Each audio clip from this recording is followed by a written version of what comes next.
Hey guys, welcome to another video, and today we're going to be doing something a little different. We're going to see what's inside my bag. Before we get started, don't forget to hit that like button and subscribe to my channel.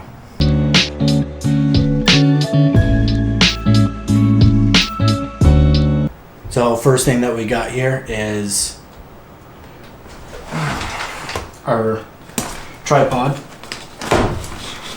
And this is a Zhiyun brand. This thing stands up really tall actually when it's fully extended. Tall enough where it goes over people's heads.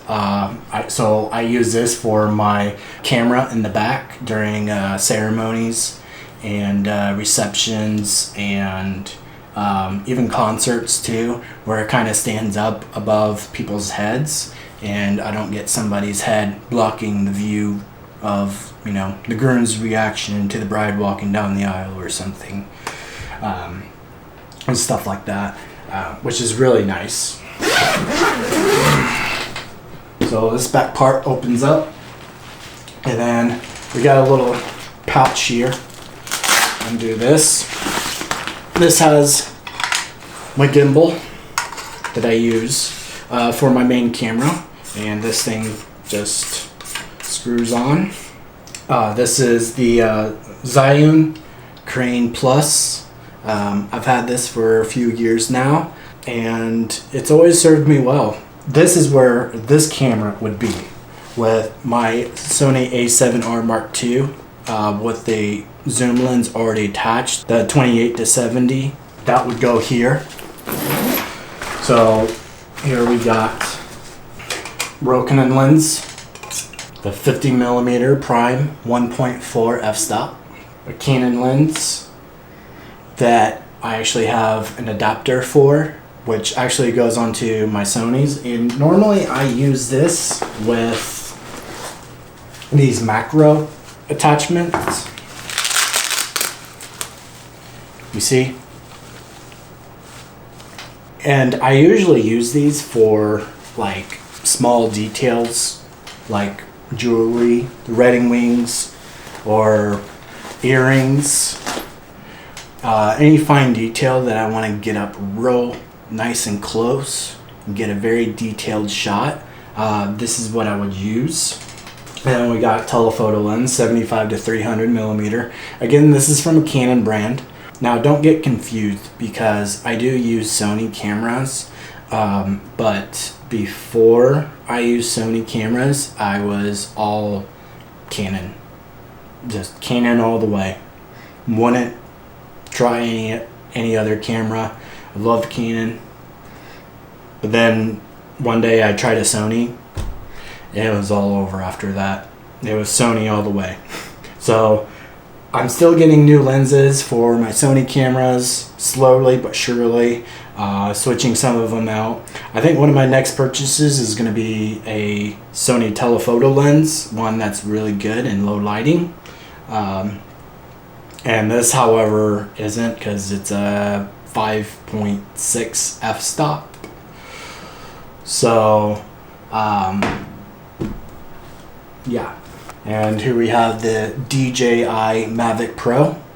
I remember getting this and I was so excited. I practically watched the GPS map of the delivery driver on the map. Watched it get closer and closer to my house, where it was, your package is 10 stops away, it's 9 stops away, it's 8 stops away. And then got down to like 3, 2, 1, and then like I was looking through the peephole on my door and was practically watching the Amazon delivery driver drop off the package. But I mean, I know there's newer brands of Mavic Pros and DJI drones, but I mean, again, I mean, this serves me well, and I'm all for, I mean, if something's working really good for you and you know how to use it really well, then stick with it. It's not about how awesome or how many features the tool has. What matters is how well do you know how to use your tools. and I know how to use my tool very well. I got the remote for the DJI. This pouch actually has the holder for the phone and the controller. And here, I can show you how this, so this thing, this part, these things come out. This unscrews. This thing slides in and snap. And then, see, it'll hold the phone, and then the controller. Bottom opens up.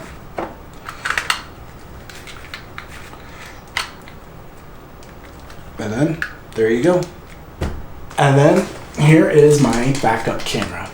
We did a video about this earlier, if you recognize this or not, the Sony A7 Mark II. Still really great camera. I have the battery pack already attached to this. Also have a little pouch for extra SD cards, and also this orange pen. And I use this thing, or a thumbtack, whatever you want to call it, to clean out the C port of my phone, because it gets filled with lint and just crud and junk and stuff from my pocket. So my DJI Mavic Pro, the drone, will have a good connection with the remote. I did have something happen once where the port was very filthy and it was filled with lint, and I was getting some stock footage, was flying the drone.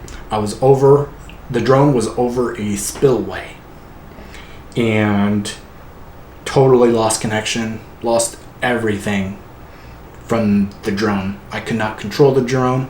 It would not come back. I couldn't do anything.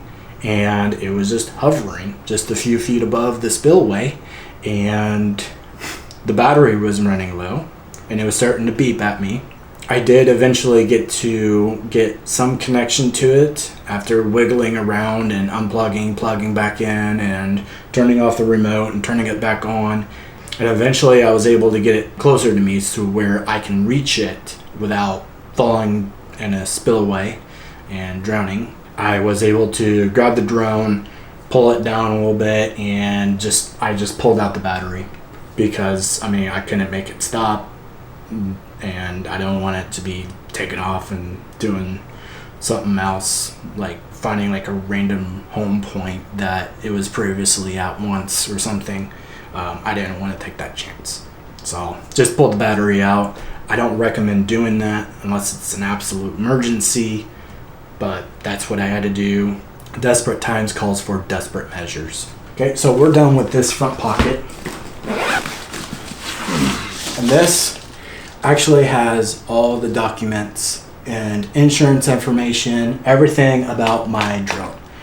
Anywhere this drone goes, this goes with it. Now for the very front part. So I have a Tascam for audio. So this basically has like batteries and chargers. Here's my baggie full of all the batteries for my camera. Drone battery. Another one. And there's a third one in here too. And I always have a charger too with me, especially this one. And then batteries for the gimbal and the charger as well.